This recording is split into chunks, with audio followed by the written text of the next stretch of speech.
Snow fell on Ridge Creek like a held breath. The town square was crowded. Market day, January cold, faces red from wind. Leah Mercer, 9 years old, one-legged, limped through the crowd with a basket of bread clutched to her chest.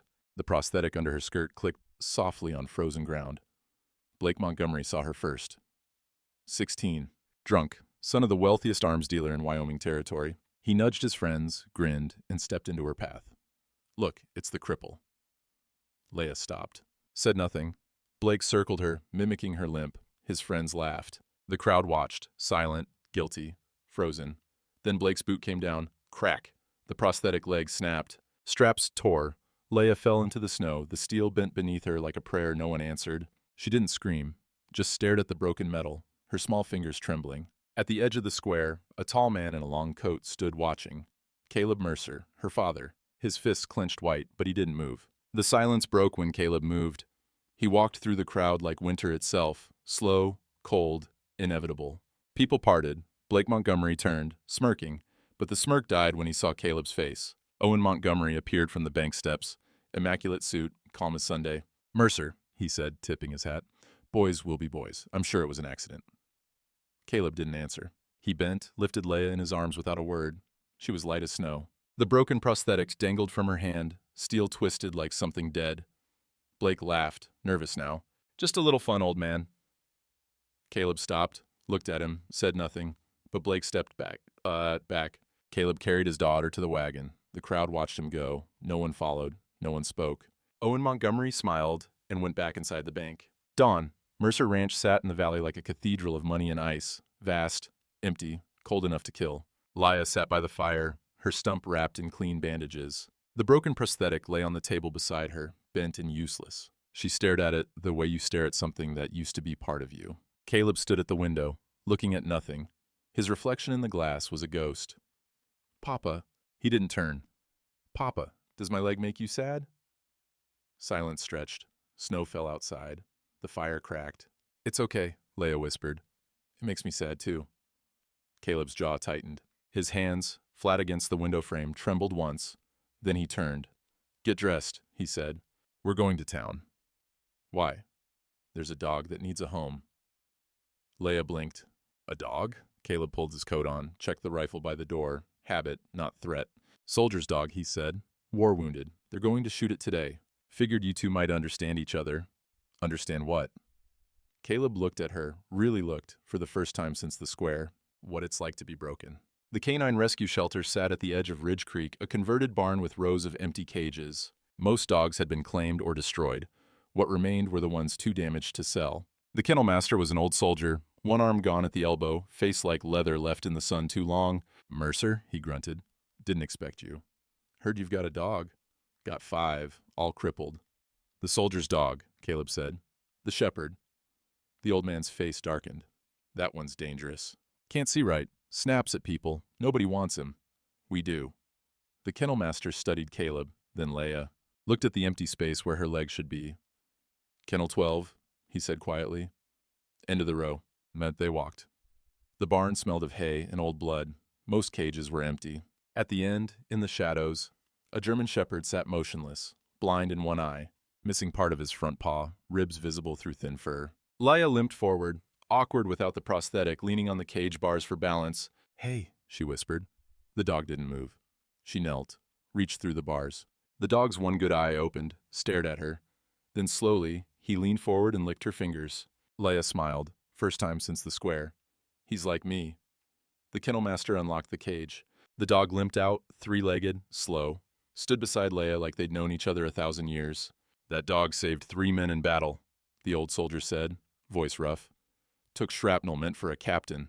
They gave him a medal, then left him here to die." Caleb stared at the dog. Something in his chest twisted. "We'll take him."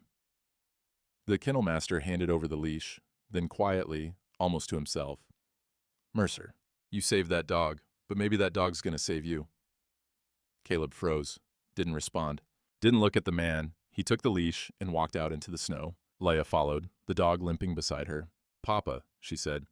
"What should we name him?" Caleb looked back at the kennel, the number painted above the door. 12, 12, he said. "Then that's not a name." "It is now." The 3 of them climbed into the wagon, Broken father, broken daughter, broken dog. The horses pulled them home through the white silence. Behind them, the kennel master watched until they disappeared. Then he spat into the snow and whispered, "God help them all." That night, Leia slept with 12 curled beside her bed. Caleb sat in his study, staring at a bank ledger. A deposit, 7 years old, $50,000. His hand hovered over the page. Then he closed the book and blew out the lamp. In the darkness, he could still hear Blake Montgomery's laughter, could still see Leia's face when the steel snapped, could still remember the day he signed his name on a document he knew was a lie. Outside, the wind screamed. Inside, the fire died. And in Kennel 12's empty cage, a small military recorder sat hidden under hay, red light blinking in the dark. 3 weeks passed like snow melting, slow, quiet, inevitable. Leia taught 12 tricks: sit, stay, come. He learned fast, like he remembered being something more than broken. When she lost her balance, he was there, solid, warm, patient. When she cried at night, he pressed his scarred head against her chest until she stopped. Caleb watched from doorways, said little, worked more. One morning, Leia woke to find him in the barn, surrounded by wood shavings and tools. "What are you making?" "Something you need." He held up a carved wooden leg, crude, unpolished, but functional. Leather straps, iron hinges. No beauty, but honest. "It won't be like the other one," he said. "Good," Leia whispered. He knelt, fitted the wood to her stump. She winced once, then steadied. He tightened the straps. "Stand." She stood. Click. The wood on stone sounded hollow, fragile, nothing like the steel. "It's not the same," she said. "No," Caleb said quietly, "but it'll do until we get you a real one." "From where?" His jaw tightened. "From the people who owe you one." Leia didn't understand. Caleb didn't explain. Life found a rhythm. Mornings, Leia practiced walking with 12 as her guide. He walked beside her, adjusting his pace to hers. When she stumbled, he stopped. When she laughed, his tail wagged. Just once, like he'd forgotten how. Afternoons. Caleb worked the ranch alone, fixed fences, fed cattle, avoided mirrors. Evenings, they ate in silence. Then Leia would read by the fire, while 12 slept at her feet and Caleb sat in his chair, staring at nothing. One night, Leia looked up from her book. "Papa, when I grow up, I'm going to make legs for people like us."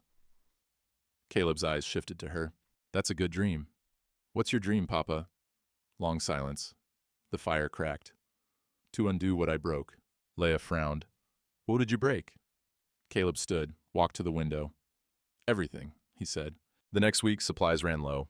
Caleb hitched the wagon, lifted Leia onto the seat, and they rode into Ridge Creek. The town felt different, colder. Not the weather, the people.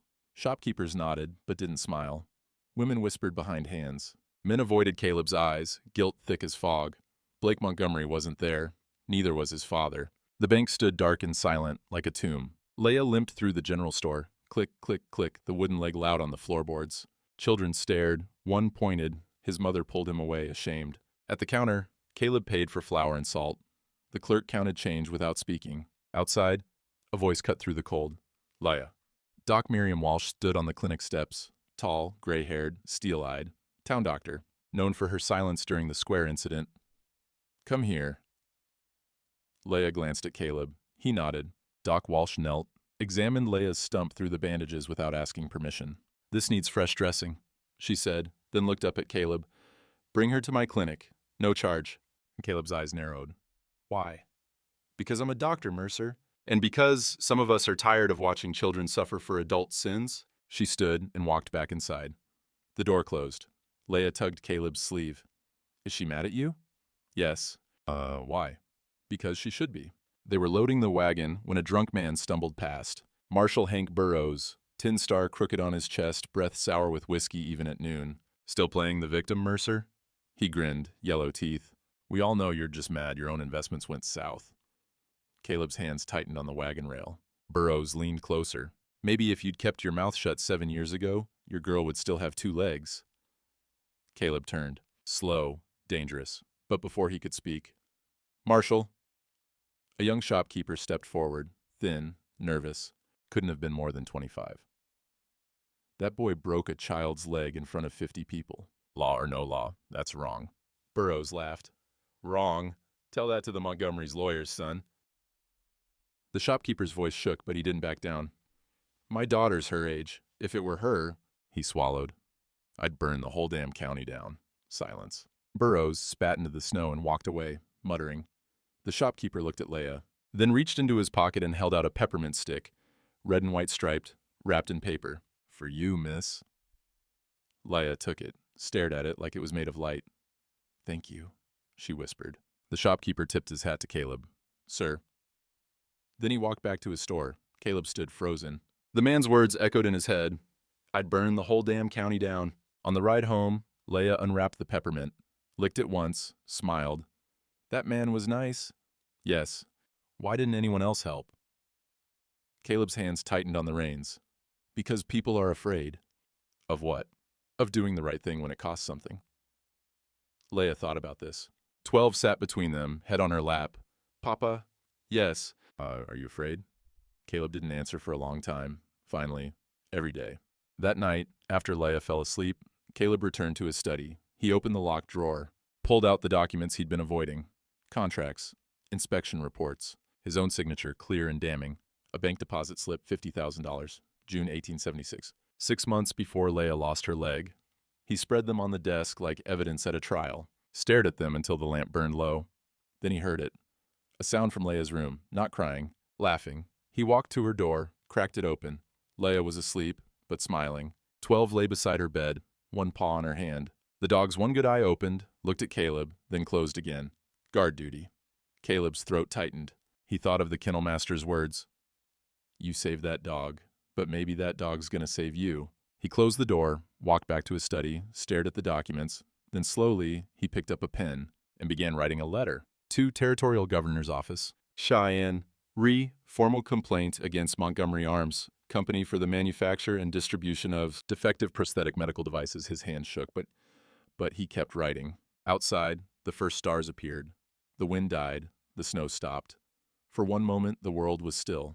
And in that stillness, something like hope, small, fragile, dangerous, began to breathe. The letter took 3 days to write. Caleb rewrote it 7 times. Each version said the same thing in different words, like he was trying to confess without confessing. By the 4th night, his study looked like a lawyer's office. Documents covered every surface. Inspection reports, medical records, contracts signed in ink that hadn't faded. And at the center of it all, his own handwriting. Montgomery Arms Company prosthetic devices meet all territorial safety standards. Signed, Caleb Mercer, Independent Inspector, date June 14th, 1876. He stared at it until the words stopped meaning anything. Then he heard Leia laugh from the other room. 12 had stolen her sock, and the sound cut through him like cold water. He picked up the document, held it over the lamp flame, watched the corner catch fire, pulled it back, half burned, half testimony, half evidence. He pressed it flat on the desk, the charred edge crumbling under his fingers. I can't undo this. But he folded it into his coat anyway. Flashback, 1876, 7 years earlier. Owen Montgomery's office smelled like cigar smoke and leather. Expensive. Permanent. Caleb stood by the window, hat in hand. Younger then, leaner, desperate in a way that didn't show on his face. Owen sat behind a massive desk, counting bills. $50,000, Mercer. He pushed the stack forward. You sign the inspection report, confirm the prosthetics pass territorial standards, and you walk out of here a wealthy man. But the steel's weak, Caleb said. The joints corrode in moisture. Men will get hurt. Men get hurt every day. Owen lit a cigar. At least these men will have something. You want to be the hero who leaves them with nothing? Caleb stared at the money, thought of his ranch, the debts, his wife's cough that wouldn't go away, baby Leia asleep in her crib. My ranch needs capital, he said quietly. Then we understand each other. Owen slid the paper across the desk, a pen beside it. Caleb's hand hovered. This is wrong. But his hand moved anyway. He signed. The ink dried fast. Owen smiled. Pleasure doing business. Caleb took the money and left. That night, he told his wife he'd gotten a loan. She believed him. 6 months later, Leia's wagon overturned in a storm. Emergency amputation. The traveling surgeon fitted her with a Montgomery prosthetic. Caleb watched them strap it to his daughter's stump. He knew. He said nothing. Because if he spoke up, they'd ask how he knew, and then everyone would know what he'd done. Present. Dawn. Caleb woke to pounding on the door. He grabbed the rifle. Instinct, then opened it. A man stood on the porch, one leg, crutches, Union Army coat torn and stained. Face like old wood, weathered and cracked. Sergeant Isaiah Cross. Caleb lowered the rifle. Didn't invite him in. Cross. Mercer. Silence stretched. Snow fell between them. Heard what happened to your girl, Isaiah said. Heard you're planning to make noise about the Montgomerys. What's it to you? Isaiah shifted his weight on the crutches. His stump, wrapped in cloth, visible below the knee, twitched. I got fitted with one of their prosthetics in '78, lasted 6 months before the joint corroded. Infection. Lost another inch of leg. Nearly died. Caleb's jaw tightened. I'm sorry. Isaiah's eyes hardened. Are you? The question hung in the cold air like an accusation. Caleb said nothing. Isaiah stepped closer, close enough that Caleb could smell old sweat and older anger.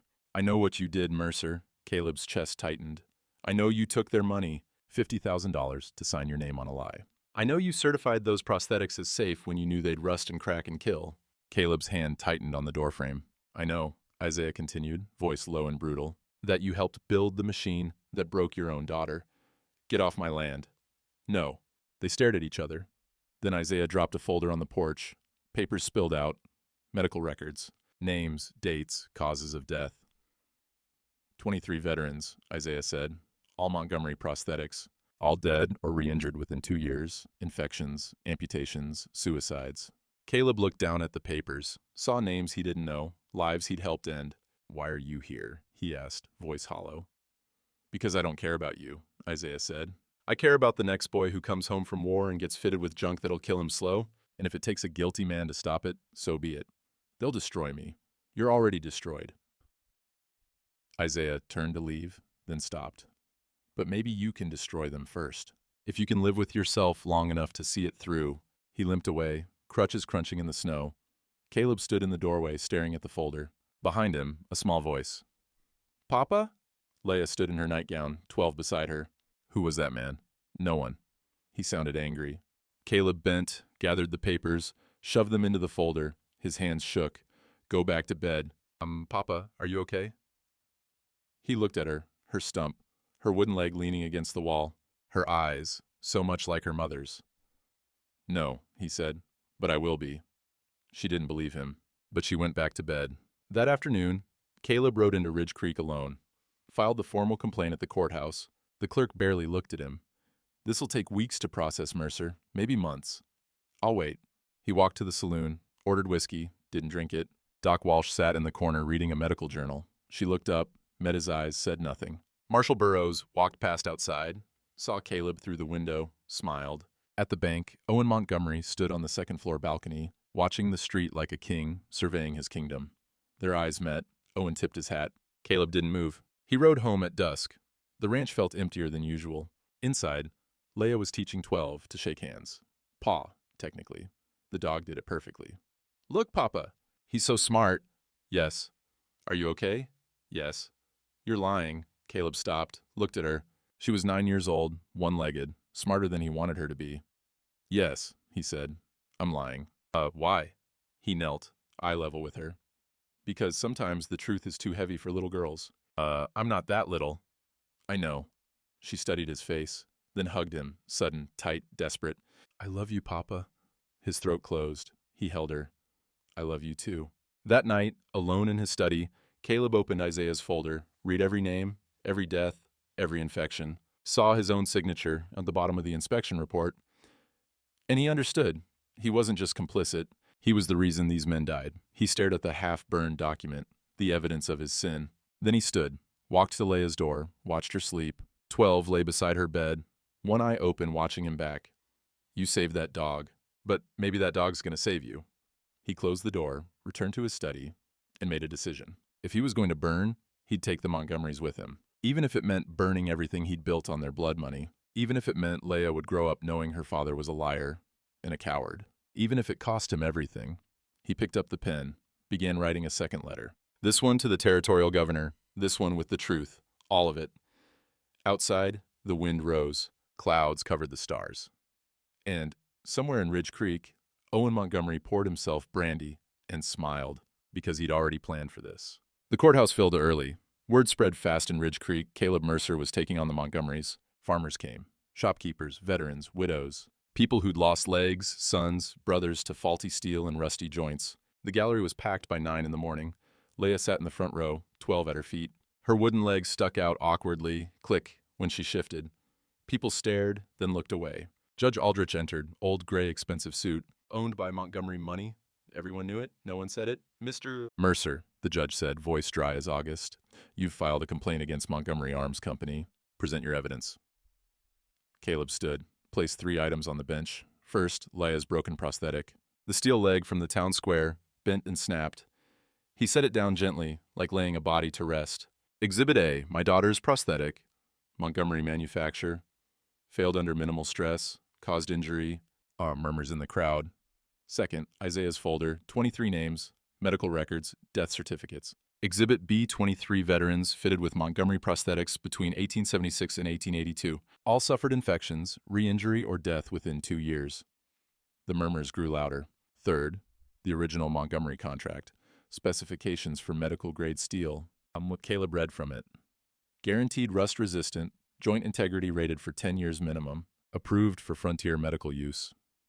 He looked up at the judge. Every word a lie. The courtroom erupted. Judge Aldrich banged his gavel. Order! Owen Montgomery sat in the back row, calm as Sunday, gray suit, gold watch chain. He hadn't moved once. Blake sat beside him, smirking. The judge adjusted his spectacles. Mr. Mercer, these are serious accusations. Do you have proof the company knowingly manufactured defective devices? Caleb hesitated. I have the medical records, the testimonies, the physical evidence. Do you have internal documents, correspondence, anything proving intent? Silence. Owen Montgomery stood. Your Honor, may I speak? Proceed. Owen walked to the front, slow, confident. He smiled at Caleb. Friendly, almost pitying. Your Honor, Mr. Mercer is understandably upset. His daughter suffered a terrible accident. But his accusations are not only baseless, they're hypocritical. He placed a document on the bench. Inspection report, Montgomery Arms prosthetic devices, certified as meeting all territorial safety standards. Dated June 1876, the judge picked it up, read. And the inspector? Owen smiled. Caleb Mercer. The courtroom went silent. Caleb's face drained white. Owen continued, voice smooth as oil. Mr. Mercer personally inspected our facility, verified our manufacturing processes, certified our prosthetics as safe for medical use. He also accepted a consultancy fee, standard practice for independent inspectors. Mo, how much? The judge asked. $50,000. Gasps, whispers, heads turning. Leia stiffened. Stared at her father. Caleb couldn't speak. Owen's lawyer stepped forward, placing another document on the bench. Bank records. Deposit to Caleb Mercer's account, $50,000, June 18th, 1876. The judge examined it, looked at Caleb. Mr. Mercer, did you certify these devices as safe? Caleb's lips moved. No sound. Mr. Mercer, answer the question. From the gallery, a voice. Loud, bitter. He knew they were defective. Isaiah Cross stood, leaning on his crutches, one-legged, trembling with rage. It wasn't a consultancy fee, it was hush money. All eyes turned. Isaiah limped forward, every step loud in the silent courtroom. Mercer knew those prosthetics would rust, crack, infect, kill. Montgomery paid him $50,000 to sign a report saying they were safe. And he pointed at Caleb. And 6 months later, his own daughter got fitted with one of those death traps. And he said nothing, because speaking up meant admitting what he'd done. His voice broke. He didn't just enable it, he profited from it, built his ranch on blood money, and now has the gall to play the victim. The courtroom exploded. Shouts, accusations. The judge banged his gavel. Crack, crack, crack. But the noise didn't stop. Leia stood. The wooden leg. Click, click, click. Loud on the floor. Everyone stopped. She walked toward her father. Small, 9 years old. One-legged. Every step echoing like a heartbeat. She stopped in front of him.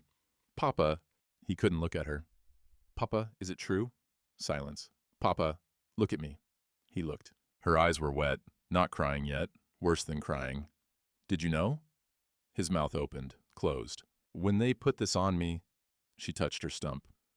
Did you know it was bad? Caleb's face crumbled. Leia? Did you know? He closed his eyes, opened them. Yes. The word fell like an axe.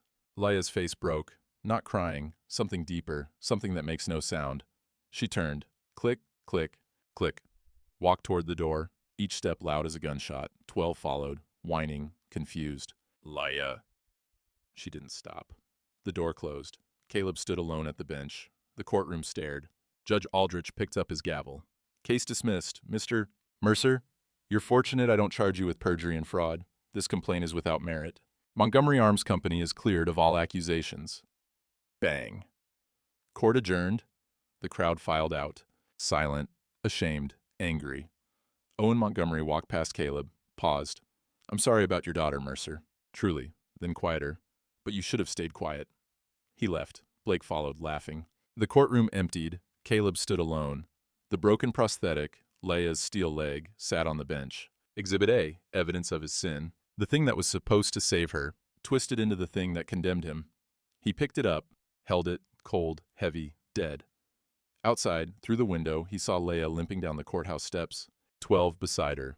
Doc Walsh waiting at the bottom, arms open. Leia collapsed into her. Caleb watched his daughter cry into a stranger's arms and understood he'd lost her, not to Montgomery, to himself. He walked out of the courthouse into gray light. Isaiah waited on the steps. Feel better? Caleb asked, voice hollow. Isaiah stared at him. No anger now, just exhaustion. No, he said. I thought I would, but no. Then why'd you do it? Because the truth matters more than how it feels. Isaiah turned to leave, then stopped. You want to know the worst part, Mercer? Caleb waited. I don't even hate you. I hate that I understand you. Every man in that courtroom would have done the same. Sold out strangers to save their family. That's what makes it evil. It's so goddamn easy. He limped away. Caleb stood in the cold, the broken prosthetic still in his hands. Symbol of his daughter's suffering. Evidence of his guilt. Weapon that destroyed him. All three at once. He looked at it, then threw it into the snow. Walked home alone. Leia didn't go home. Doc Walsh found her sitting on the clinic steps 2 hours later, still in her courthouse dress, shivering. Not from cold. 12 lay beside her, head on her lap. He hadn't left her side. Come inside, child. Oh, Leia didn't move. Doc Walsh sat beside her, said nothing for a long time. Finally, he lied. Yes. My leg. It's his fault. Yes. Leia's voice was so small it barely made sound. Does he love me? Doc Walsh looked at the girl, 9 years old, one-legged, betrayed by the person who was supposed to protect her. I don't know, she said honestly.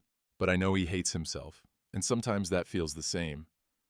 Leia cried then, silent, shoulders shaking, face buried in 12's fur. Doc Walsh put her arm around her and waited. Caleb rode home through gray afternoon light. The ranch appeared like a monument to something dead. All that space, all that emptiness, built on 50,000 pieces of silver. He dismounted, didn't unsaddle the horse, just stood there. The house was silent, no fire lit, no lamp burning, no Leia laughing. He walked to his study, sat in the dark, poured whiskey, stared at it, didn't drink. The documents were still spread across his desk. His signature, over and over, on reports, contracts, lies. He picked up one, read it by dying light. Montgomery Arms prosthetic devices meet all territorial safety standards. Certified safe for medical use. Inspector, Caleb Mercer. His hand trembled. The memory came without permission.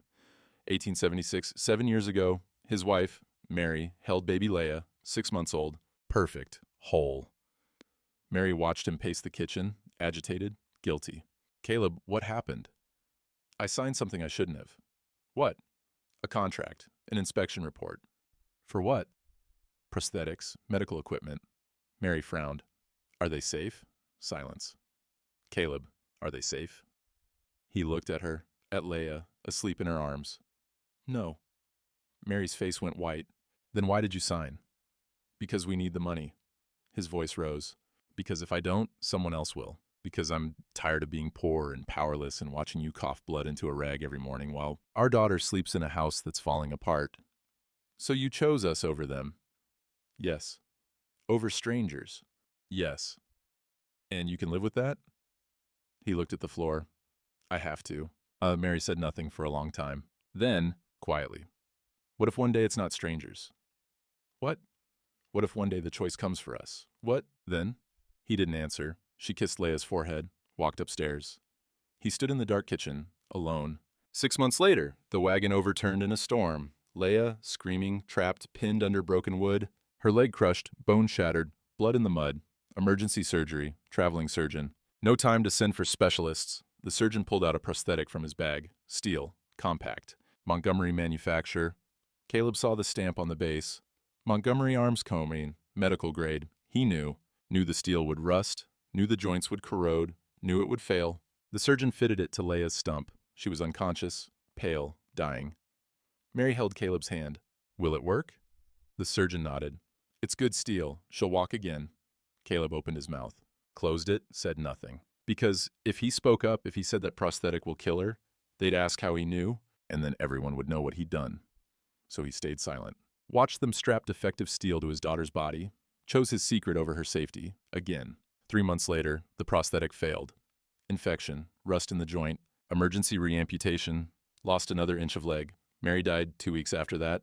Pneumonia, the doctor said. But Caleb knew better. She died of grief and blame. The last thing she said to him, you knew, present. Dusk. Caleb sat in the dark study, the memory crushing him like water. I knew, he whispered to no one.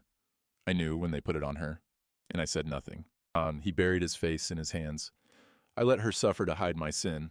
The door opened. Isaiah Cross entered without knocking, limped to the desk, set down his crutches. Talked to the doc. Your girl's with her. She's safe. Caleb didn't respond. Isaiah looked around the study, saw the documents. The whiskey, the broken man. You want to know the worst part, Mercer? Caleb looked up, eyes red. I don't even hate you anymore, Isaiah said. I just feel sorry for you. Don't. Too late. Isaiah sat heavily. Every man in that courtroom today would have done what you did, taken the money, signed the paper, protected their family. That's what makes it evil. It's so easy, so human. Then what do I do? Isaiah leaned forward. You stop pretending you did it for her. You did it for you. Your pride, your ranch, your name, your secret. Caleb flinched. So if you want forgiveness, Isaiah continued, you start by burning it all down.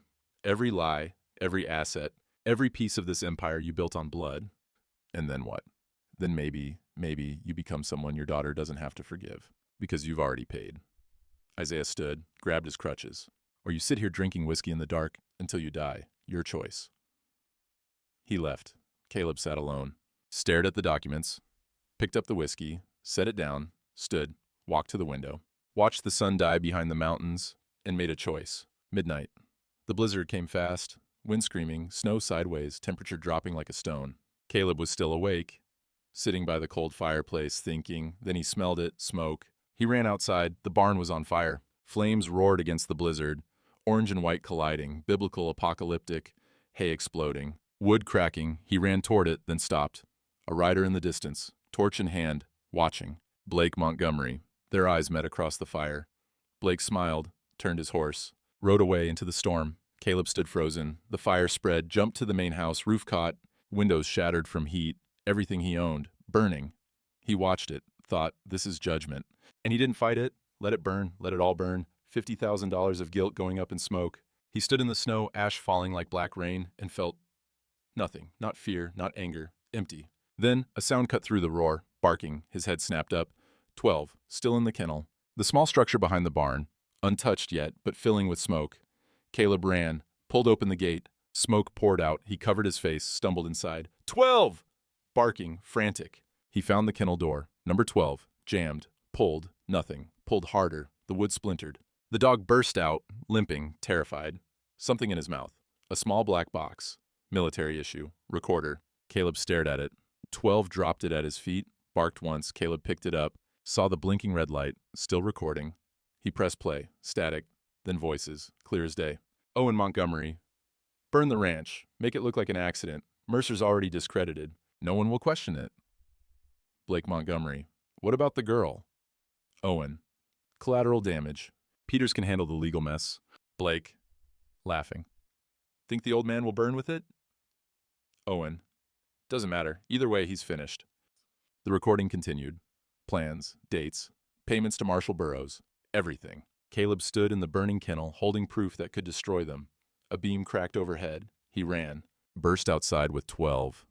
The roof collapsed behind them. Fire and snow, hell and heaven fighting. Caleb fell to his knees in the snow, clutched the recorder. 12 pressed against him, shaking. Behind them, the ranch burned. Everything Caleb had built, everything he'd bought with blood money, gone. He looked at the recorder in his hand, then at the fire, then at the storm, and he understood. God doesn't forgive with words, he forgives with fire. The blizzard howled, the flames roared, and Caleb knelt in the snow between them, holding the voice of judgment in his hands. Dawn came gray and cold. The fire was out, the ranch gone, just black bones and smoking ash. Caleb sat on the steps of the only structure left standing, the kennel, 12 beside him. He held the recorder like a Bible. Then he heard it. Footsteps in the snow. Click, click, Click. He looked up. Leia. Limping toward him through the ashes, Doc Walsh behind her, wrapped in a shawl. Leia stopped, stared at the burned wreckage. Papa. He couldn't speak. She came closer, saw his face. The soot, the exhaustion, the surrender. Are you hurt? He shook his head. She looked at 12. The dog limped to her, pressed his head against her chest. He saved you, she said quietly. No, and Caleb's voice cracked. He saved us both. Leia knelt in the ash beside her father. They sat together in the ruins. And for the first time since the courtroom, Caleb cried. They stayed in the ash until the sun broke through. Doc Walsh brought blankets, coffee, bread, said nothing. Just set them down and stepped back, giving them space to be broken together.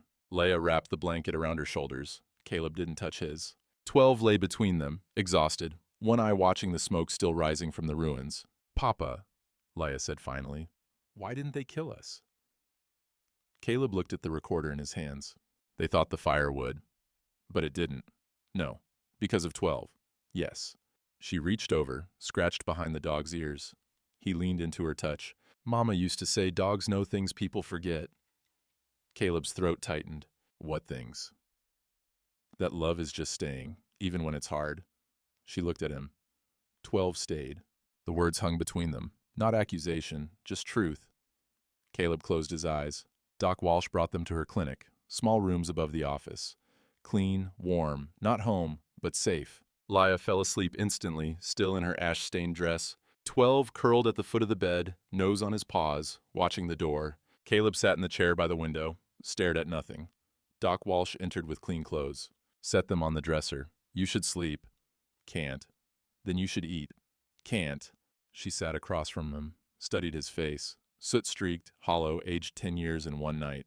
I sewed that child's stump 7 years ago, she said quietly. Traveling surgeon did the amputation. I assisted.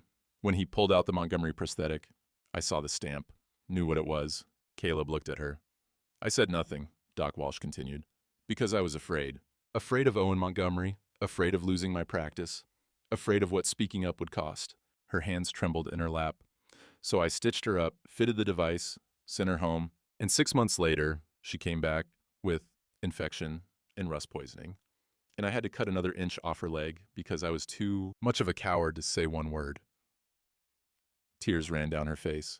You're not the only guilty one, Mercer. We all watched. We all stayed silent. The whole damn town sold that girl for the price of keeping Owen Montgomery happy. Caleb stared at her. Why are you telling me this? Because you think you're alone, she said. But you're not. We're all complicit. The difference is you're the only one trying to make it right.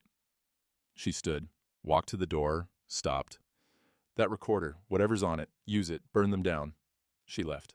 Caleb sat in the dark, picked up the recorder, pressed play. Listened to Owen Montgomery's voice plan murder, listened to Blake laugh about killing a child, listened to the confession of men who thought they were untouchable. Then he pressed stop, set the recorder on the table, and for the first time in 7 years, he prayed, not for forgiveness, for strength. Morning came quiet. Leia woke to pale light. 12 was gone. She panicked, sat up too fast, gasped. He's downstairs, Caleb said from the doorway. She exhaled, lay back down. Caleb came in, sat on the edge of the bed, didn't touch her. I need to tell you something. Okay, when the surgeon fitted your first prosthetic, after the wagon accident, I knew it was defective. Leia said nothing. I saw the Montgomery stamp, knew the steel would fail, and I said nothing. Because if I spoke up, everyone would ask how I knew, and then they'd know I took the money. His voice broke. I chose my secret over your safety. I let them put poison on your body because I was too much of a coward to confess. Silence. Then softly, I know. Caleb looked at her. I heard you in Isaiah, Leia said, yesterday, before the courtroom. I know you took the money. I know you lied. I know Mama knew. Leia, I'm not done. She sat up, looked at him with eyes too old for 9. You did a bad thing, Papa. A really bad thing. And people died. And I lost my leg, and Mama died sad. Tears ran down Caleb's face. But you're trying to fix it now, Leia continued. And that doesn't make it okay, but it makes you not all bad. She reached out, took his hand. I don't know if I forgive you yet, but I don't hate you. Caleb broke, bent forward, forehead against her small hand, and sobbed. She let him, didn't pull away, just held his hand while he shattered. 12 appeared in the doorway, limped over, put his head on Caleb's knee. 3 broken things, holding each other up. That afternoon, Isaiah came. He knocked, waited. Doc Walsh let him in. Caleb met him downstairs, handed him the recorder without a word. Isaiah took it, pressed play, listened. His face went white, then red, then cold. Jesus Christ. They tried to kill us, Caleb said, burn us alive. And this is enough, Isaiah said. This is enough to hang them both. Or bury it, Caleb said. Judge Aldrich is bought. Marshal Burroughs is bought. Half the county is bought. Then we don't go to the county. Isaiah's eyes burned. We go bigger. How? Federal marshal. Territorial governor. Hell, the newspapers if we have to. Caleb shook his head. They'll come for Leia. For you. For everyone who stands with us. Let them try. Isaiah. No. Isaiah stepped closer. You don't get to give up now, Mercer. Not after what it cost to get this. Your ranch is gone. Your name is dirt. Your daughter barely speaks to you. And you're holding the one thing that can make it mean something. He pressed the recorder back into Caleb's hands. So what's it gonna be? You gonna hide? Or you gonna burn them down?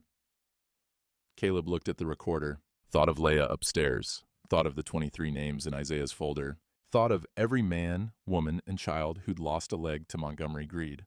He looked up. I'm gonna need your help. Isaiah smiled, grim, fierce. You got it. That night, they made a plan. Caleb, Isaiah, and Doc Walsh sat at the clinic table. Maps whoa.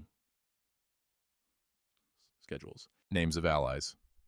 Sunday service, Doc Walsh said. Everyone in town will be there, including the Montgomerys. Neutral ground, Isaiah added. Church is sacred. Even Owen won't risk violence there. We play the recording, Caleb said. Let the whole town hear them confess to attempted murder. And then, Doc Walsh asked, then we pray the federal marshal gets here before Owen does. Silence. It's risky, Isaiah said. It's all we have. Doc Walsh nodded. I'll spread the word, quietly. Make sure people show up. What about Leia? Isaiah asked. Caleb looked up at the ceiling, heard her moving in the room above. 12's claws clicking on wood. She stays here. Safe. Will she agree to that? No, Caleb said. But I'll make her. Upstairs, Leia sat on the bed. 12 beside her. She scratched his ears. They're planning something, she whispered. 12's tail thumped once. Something dangerous. Thump. And Papa thinks I'm going to stay here and hide. 12 looked at her. Leia smiled. Small, fierce. But we're not, are we? The dog's tail wagged. She hugged him. Good boy. Outside, snow began to fall. Soft, clean, covering the ash, covering the ruins, making everything white again, like the world was offering one more chance, one more try, one more breath before the end. 3 days until Sunday. Caleb spent them writing, not letters, a confession, every sin, every lie, every dollar, names, dates, signatures, the whole rotten truth laid out like evidence at his own trial. Isaiah watched him work, leaning against the doorframe. You know what this means. Yes. You'll lose everything. Again. I already lost everything. Not her. Isaiah nodded toward the ceiling, where Leia's wooden leg clicked softly overhead. If you do this, she'll spend the rest of her life being the daughter of the man who helped kill veterans for money. Caleb's hand stopped. The pen hovered over the page. I know. And you're still doing it? What choice do I have? Isaiah studied him, then quietly. You could run. Take the girl, head west, change your names, let the Montgomerys win. Caleb looked up. Could you? Isaiah smiled, sad, knowing. No, but I'm a bitter old cripple with nothing to lose. You still have a daughter who needs a father. She needs a father worth having. And you think confessing makes you that? No. Caleb set down the pen. But maybe it makes me honest. And that's a start. Doc Walsh came at dusk with news. Pastor agreed. Sunday service. He'll let you speak. Did you tell him what I'm going to say? That you're exposing the Montgomerys? Yes. That you're confessing your own crimes? No. Figured that was your sermon to give. Caleb nodded. There's more, Doc Walsh said. Federal Marshal Cole is 3 days out. If we can keep the peace until Monday, he'll have jurisdiction to arrest Owen and Blake. And if we can't keep the peace, then God help us all. That night, Caleb tried to explain it to Leia. She sat on the bed, 12 beside her, listening, not interrupting. Sunday, I'm going to tell the town everything. About the money, about the inspection reports, about what I did. Will they arrest you? Maybe. Will we have a home? No. Will people hate us? Caleb knelt in front of her, eye level. Yes. Leia looked at him, thinking, 9 years old and carrying the weight of adult choices. Will it stop the Montgomerys? I don't know, but it's the only way to try. She nodded. Okay. Leia. I said, okay, Papa. Her voice was steady, strong. You have to do it. I know you do. You're going to stay here. With Doc Walsh. Where it's safe. Her face changed. No. Leia. No. I went louder now. You don't get to protect me anymore. Not like this. It's dangerous. They broke my leg. Her voice cracked. They tried to burn us. And you think I'm gonna hide? While you stand up there alone? I won't be alone. Isaiah will be there. I'll be there too. Absolutely not. Leia stood. The wooden leg, click, loud on the floor. They made me this way. Montgomery steel broke my body. Your lie broke your soul. And if we're gonna fix any of it, I have to be there. People have to see me. See what their silence cost. Caleb stared at his daughter, saw her mother in her eyes. The same steel, the same fire. Leia, if something happens, then we'll be together. She took his hand. Isn't that better than you dying and me wondering if I could have helped? His throat closed. She squeezed his hand. I'm going, Papa. You can say no, but I'm still going. Caleb looked at Doc Walsh, standing in the doorway. Doc Walsh shrugged. She's her mother's daughter. Caleb closed his eyes, breathed. Open them. You stay beside me, the whole time. And if I say run, you run. Deal? Leia smiled. Deal. Saturday morning, Isaiah brought a visitor. A thin man in a worn suit. Notebook, pencil, careful eyes. This is James Whitaker, Isaiah said. He works for the Rocky Mountain Gazette, covers territorial news. Whitaker offered his hand. Caleb shook it. Mr. Cross says you have a story, Whitaker said. More than a story. A confession. Of what? Caleb handed him the recorder. Listen. Whitaker did. His face went pale, then sharp, then hungry, the look of a man who'd found truth in a world of lies. My God. That's Owen and Blake Montgomery, Caleb said. Planning to murder me and my daughter to cover up their defective prosthetics. Recorded 3 nights ago. Where? Military canine recorder. Hidden in a kennel. They didn't know it was there. Whitaker scribbled notes. This is explosive. If this gets out, it's getting out Sunday. At church. In front of the whole town. Can I print this? After Sunday, Caleb said. Not before. I need the town to hear it first. From me. Why? Because I owe them the truth. All of it. Whitaker looked at him. You know you're ending your own life with this. Yes. And you're doing it anyway? Yes. Whitaker nodded slowly, respect in his eyes. Then I'll be there. Front pew, with my notebook. He left. Isaiah watched him go. You just weaponized the press. I just told the truth. Same thing. Saturday night. The last night before judgment. Caleb couldn't sleep. Sat at the clinic window, watching Ridge Creek. Dark, quiet, unaware. Tomorrow, it would burn. Footsteps behind him. Can't sleep either? Isaiah lowered himself into the chair, grunting. No. They sat in silence. 2 broken men, 1 wooden leg, 1 steel, both made by Montgomery. You ever think about what comes after? Isaiah asked. After what? After tomorrow. After we burn it all down. What then? Caleb looked at him.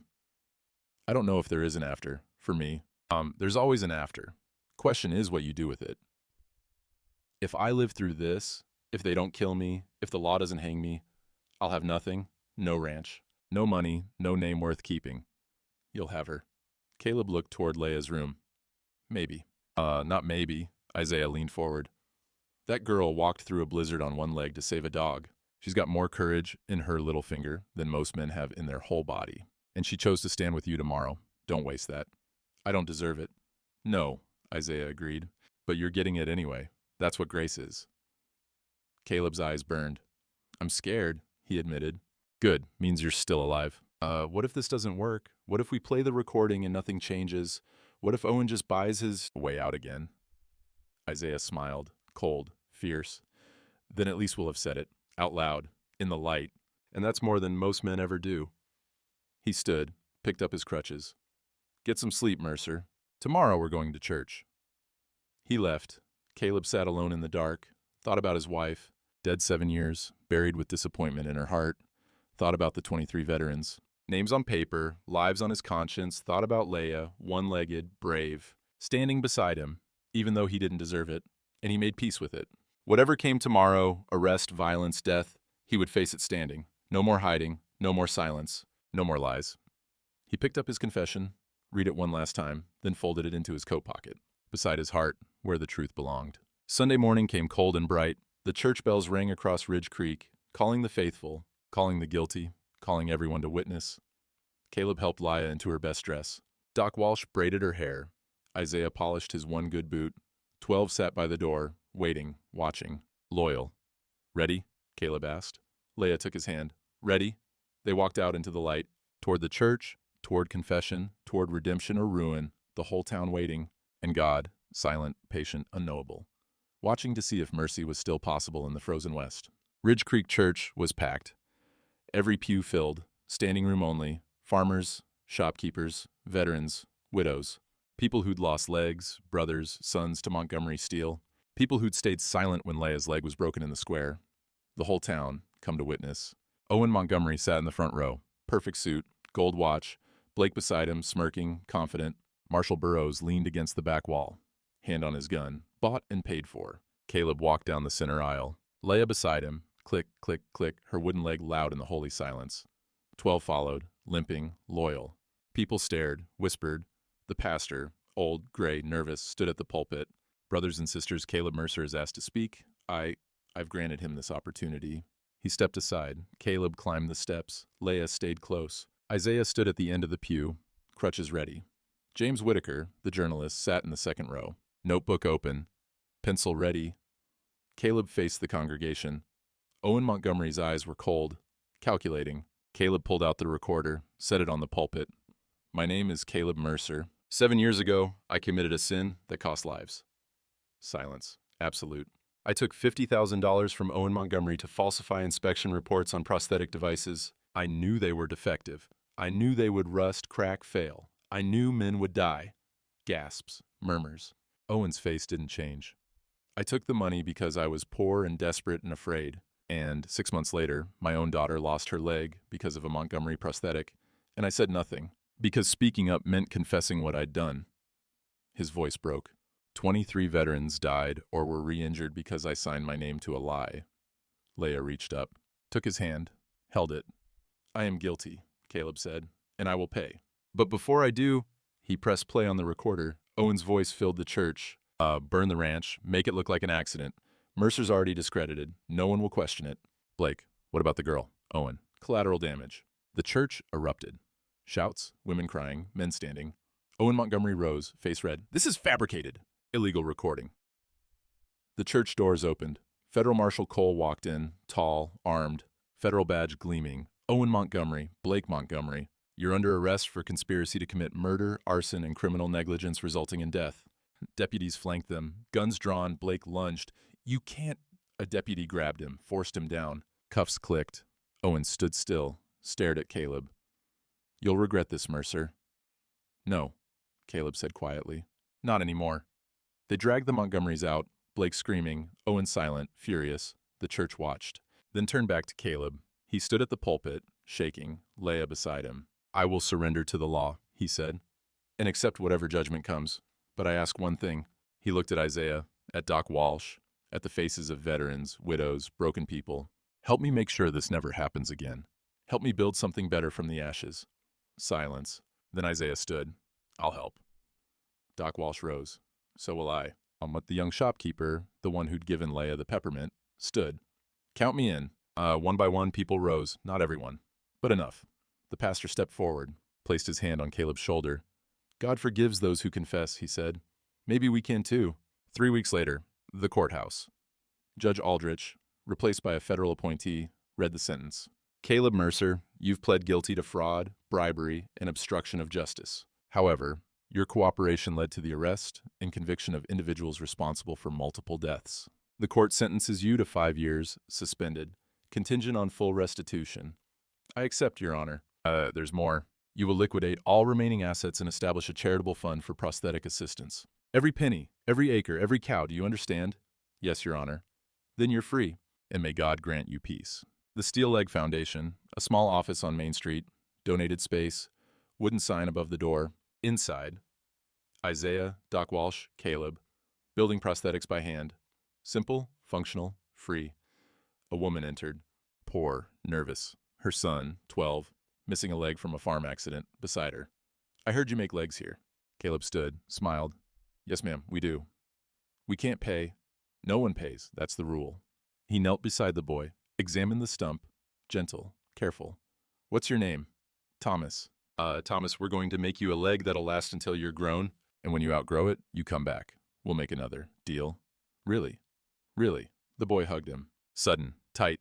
Caleb froze, then hugged back. Over the boy's shoulder, he saw Leia watching from the doorway, 12 beside her. She smiled. That afternoon, a package arrived. From a prosthetist in Denver, a craftsman Isaiah knew. Inside, a prosthetic leg, cobalt steel, blue-silver, gleaming, the strongest material made. A note. For the girl who walked through fire. Leia stared at it, touched the metal. Cold. Perfect. Beautiful. The prosthetist came the next day, fitted it carefully, adjusted the straps, tested the joint. Stand up, miss. Leia stood, took a step. Click. The sound was different, stronger, clearer, pure. Not shame, not weakness, power. She took another step. Click, and another. Click. Walked across the room, the metal catching light. Each step a bell, a heartbeat, a promise. She turned, looked at her father. It's perfect. Caleb's throat closed. He nodded. Leia walked to him, hugged him. Thank you, Papa. I didn't make it. Yes, you did. She pulled back, looked at him. You made everything that made this possible. That evening, they walked home together. Caleb, Leia, 12. The snow had melted. Spring coming. Ridge Creek alive with sound. Horses, children, life. Leia's cobalt leg clicked on the wooden boardwalk. Click. Click. Click. People turned, looked. Some smiled, some nodded, some looked away, still guilty. But no one mocked. No one laughed. They passed the spot where Blake had broken her first prosthetic. Leia stopped, looked down at the boards. Papa. Yes? I forgive you. The words fell like snow, soft, final. Caleb stopped breathing. I'm still sad sometimes, Leia said, and I still get mad, but I forgive you. Caleb knelt, eye level with his daughter. I don't deserve it. I know, she smiled, but I'm giving it anyway. He pulled her close, held her. Thank you, he whispered. Thank you. They walked home through the golden light, past the foundation office, past the church, past the ruins of the old ranch, where spring grass was starting to grow through the ash. Building something new from the burned ground? Leia's cobalt leg clicked like a metronome of mercy. Click, click, click, the sound of justice, the rhythm of forgiveness, the heartbeat of hope. And in that sound, a town began to heal. 6 months later, October, the Steel Leg Foundation had waiting lists now. Every week, someone new. Farmers, miners, children. People who'd heard there was a place in Ridge Creek where broken things got fixed. Isaiah ran the workshop, Caleb did fittings, Doc Walsh handled medical assessments, and Leia, now 10, taller, stronger, kept the books. She sat at the desk, pencil in hand, tongue between her teeth, adding numbers. Papa, we're out of leather straps again. Already? Mr. Kowalski's order used the last ones. Caleb sighed, looked at Isaiah. Where's the supply budget? Isaiah grinned. What budget? We're broke. Oh, we're always broke. That's because we don't charge anyone. That's the rule. That's the problem. They stared at each other, then laughed, tired, genuine. Doc Walsh entered, carrying bread. Stop arguing and eat. You're both useless when you're hungry. She set the bread down. Caleb tore off a piece, handed half to Isaiah. For a rich man, Isaiah said, chewing, you make a terrible poor man. I'm learning. Learn faster. We need wood. I'll ask the mill. They'll want money. I'll ask nicely. That's your strategy? Niceness? It's worked so far, Isaiah snorted. You've gotten soft, Mercer. Good, Caleb said quietly. That afternoon, a boy came in, 8 years old, missing his right leg below the knee. Mother beside him, thin, exhausted, worried. My son needs a leg. Caleb knelt. What's your name? Samuel. How'd you lose it, Samuel? Farm accident. Plow blade. Caleb's chest tightened. Farm accidents. Always farm accidents. We'll make you one. Come back next week. We can't pay. I know. Come back anyway. The mother's eyes filled. God bless you. After they left, Leia looked up from her books. That's the 4th one this month? I know. Papa, we're going to run out of materials. I know. So what do we do? Caleb looked at the workshop. Half-finished prosthetics, wood shavings, tools, hope built from splinters. We keep working, and we pray. Leia smiled. Mama used to say that. I know. You're starting to sound like her. Good, Caleb said, and meant it. Evening, the foundation closed. They walked home together, Caleb, Leia, 12, Leia's cobalt leg caught the sunset. Click, click, click, music on the boardwalk. A group of children played in the street. One, a girl maybe 7, stared at Leia's leg. Does it hurt? Sometimes, Leia said. Can I see? Leia stopped, lifted her skirt slightly, showed the gleaming metal. Whoa, the girl breathed. It's pretty. Thank you. I wish I had one. Leia laughed. Bright, sudden. No, you don't. But it's nice of you to say. The girl ran off. Leia continued walking. Caleb watched her, amazed. What? Leia asked. You're happy. Sometimes. She shrugged. Is that okay? Yes. His voice cracked. That's more than okay. She took his hand. They walked home through gold light. Dinner. Doc Walsh's table. They ate together most nights now. Doc Walsh, Caleb, Leia, Isaiah. Family not by blood, by choice. Isaiah told war stories. Doc Walsh corrected his medical facts. Leia fed 12 under the table. And then the captain says, Cross, where's your boot? And I say, in a tree, sir, with my foot still in it. Leia gasped. That's horrible. That's war. Did it hurt? Like hell. But you know what hurt more? Having to hop 3 miles back to camp with Confederates shooting at me. Leia giggled. Doc Walsh swatted Isaiah's arm. Don't teach the child to laugh at dismemberment. Why not? If I can laugh at it, so can she. That's terrible logic. That's soldier logic. Caleb listened, watched, felt something he hadn't felt in 7 years. Peace. Not happiness, not yet, but peace. After dinner, Leia helped Doc Walsh wash dishes. Caleb and Isaiah sat on the porch, stars coming out, air cool, autumn settling in. You ever think about her? Isaiah asked. Your wife. Every day. Think she'd be proud? Caleb considered. I think she'd be relieved. Not the same thing. Well, close enough. They sat in silence, comfortable, easy. You know, Isaiah said, when I first came to your ranch, I hated you. I know. Wanted to kill you, honestly. I know. And now, what? Isaiah smiled. Now I'd take a bullet for you, and I have no idea how that happened. Caleb looked at him. Maybe that's what grace is, the slow kind, the kind you don't see coming. You sound like a preacher. Oh, God forbid. They laughed. Inside, Leia sang while washing dishes. Off-key, happy. 12 barked at nothing. Doc Walsh told them both to hush. Normal, beautiful, ordinary. Sunday, church. The pastor called Caleb forward. Brother Mercer has something to share. Caleb stood, nervous now. Public speaking still made him sweat. The foundation served 43 people this year. Veterans, farmers, children. We've made 52 prosthetics, zero charged. Applause. But we're out of money and materials, and honestly, I don't know how we're going to keep going. Silence. Then the young shopkeeper stood. I'll donate leather, whatever you need. A farmer. I've got oak. Good wood. A widow. I can sew straps for free.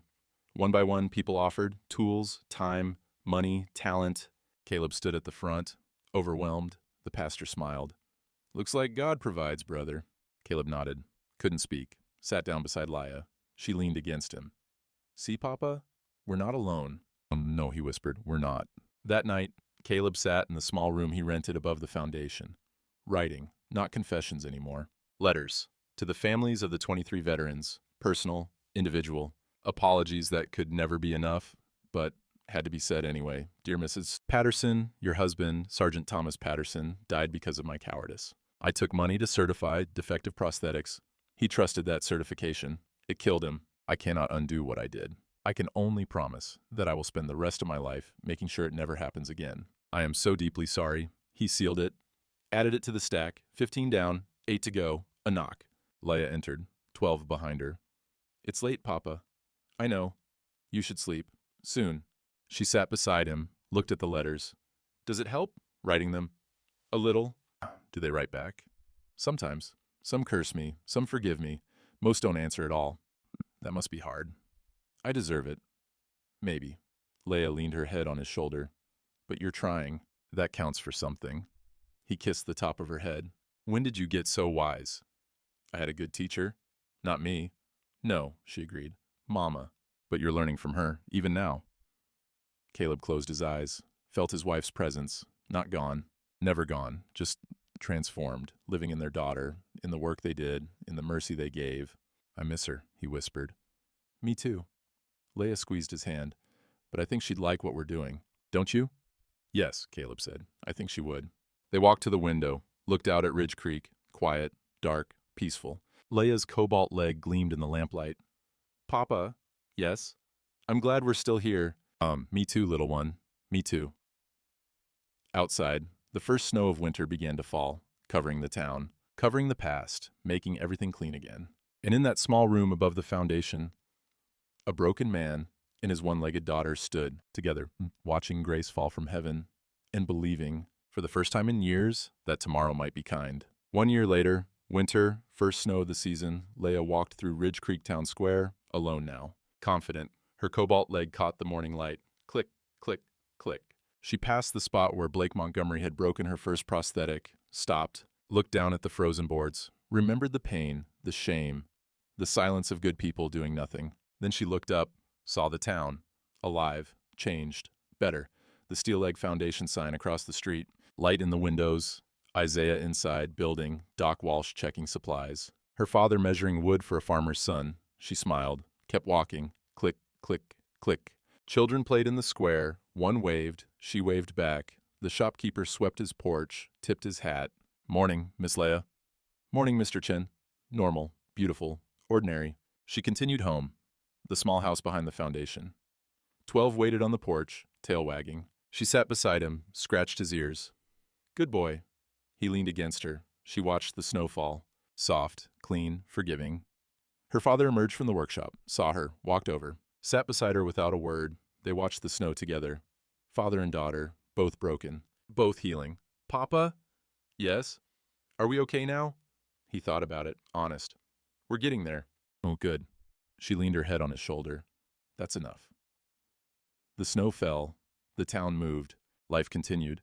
And in the quiet, a sound. Click. Leia stood, walked down the steps, her cobalt leg kissing the frozen ground like a bell calling the faithful home. Click, click, click. Each step a prayer, each sound a promise, each echo a reminder that mercy doesn't shout. It clicks softly, like a heartbeat that refuses to stop.